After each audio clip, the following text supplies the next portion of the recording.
Hi, beautiful one, and how are you today? Now, we know that trust is a fundamental thing in relationships. So, here's 7 tips to build trust in a relationship. Come on, let's go. Yes, beautiful one. So, trust is most definitely fundamental when it comes to building relationships. And I know that I don't know you personally. I don't know your situation. I don't know what things you may be going through. However, when building trust, I can give you 7 tips on how to build trust and really how to maintain it within a relationship. With be it your partner, be it your friends, be it your family members, how can we build that trust? Well, the first tip or the first thing is that we have that open communication. You know, communication is everything, right? So if we don't have that communication, we cannot express ourselves to who it is that we're trying to build trust with, then there'll be a breakdown. Talking, communicating, and we don't communicate just by talking. There's many different ways. If we're upset, maybe we won't talk, or we'll be like humphed. So we know that communication is a strong foundation. So that's the first, but open communication, not keeping things back, but communicating, expressing the way that we feel. The next point is consistency. Consistency equals time. So we show people who we are over time. Yeah.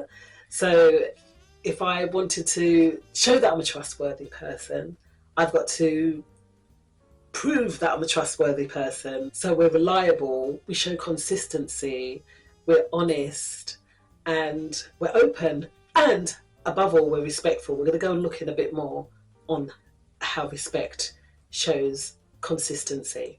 Tip number 3, transparency. So we've got to show, although we've shown consistency over time, the person that we are, we've got to be transparent, open and honest.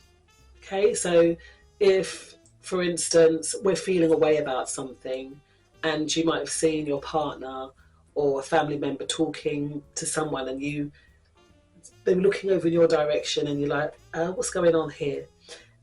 Then the transparency is you'll be able to go and say, well, what were you talking about? And then they'll be able to come back, we're just saying how great a person you are, that you're just fabulous. We have to be transparent, open and honest about our feelings. This is the next one. Being honest and open, right? So if we are feeling away, we're able to speak to our partner about it. I mentioned it's pretty much similar with being transparent, because honesty falls into it, as well as consistency, showing that we're honest.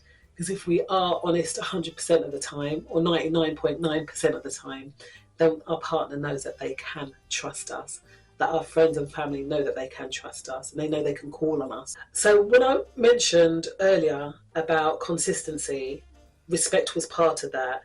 And this is where mutual respect for each other comes in. So setting boundaries, we spoke about boundaries before, setting those boundaries, letting our partner, friends, family know how we feel about certain things, and they know what line not to cross. We are all individuals. We will all have our own opinions, and we would want that personal space too. So we set boundaries. We are allowed to have our opinions and set personal space, but we're not going to take things personally and then think, they don't care, let me just step outside of the relationship, or they don't care, let me just end this bit, let it just be the end of it all. No, that's not what we're saying. We should be entitled as individuals to have our opinions and to have personal space, but it doesn't mean that we're doing something wrong. Having supporting each other, right? So support, not a crutch, but a support, not someone to lean on, someone that we can speak to, someone that we can tell our innermost feelings about and know that we're not going to hear it back anywhere else. So being that support system, being that person that you can be emotional with, being that person that you can be yourself with, and not being judged by it. Okay, we're talking about building trust, and the main thing of building trust is having that honest and open communication, and knowing that it's going to remain where it's been spoken of in that sense. Okay. And overall, I know that we've said that trust is fundamental, but if you are finding it hard, or maybe the last point is that you've stepped out and you've done something, you've made a mistake.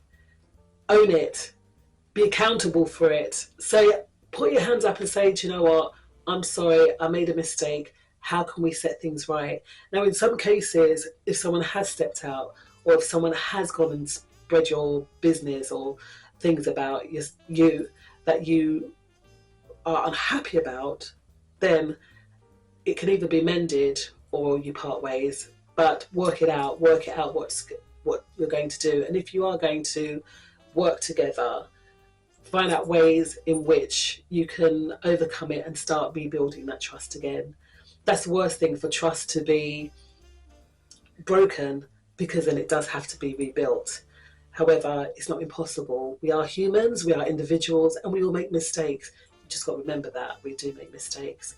And if we are finding it hard, seek help. Go and get that professional help, ones that can be that mediation between the breakdown, that mediation as to why maybe trust has been broken. But overall, remember that trust is fundamental in families, in relationships. So the main thing is to, like we said, is that open communication, is consistency over time, is that transparency, is that respect and honesty, as well as supporting each other and owning up to things if we've made those mistakes. It's a beautiful one. So glad to have you on board, and I'm glad you reached the end of this video, okay? And next week I might throw in some nice bonuses because of your wonderful support. Keep up the good work, keep working on you, keep being fabulous, and remember, if you like this video, please do click that link below, ding dong, hit that notification bell, and I'll see y'all on the other side. Take care, beautiful one.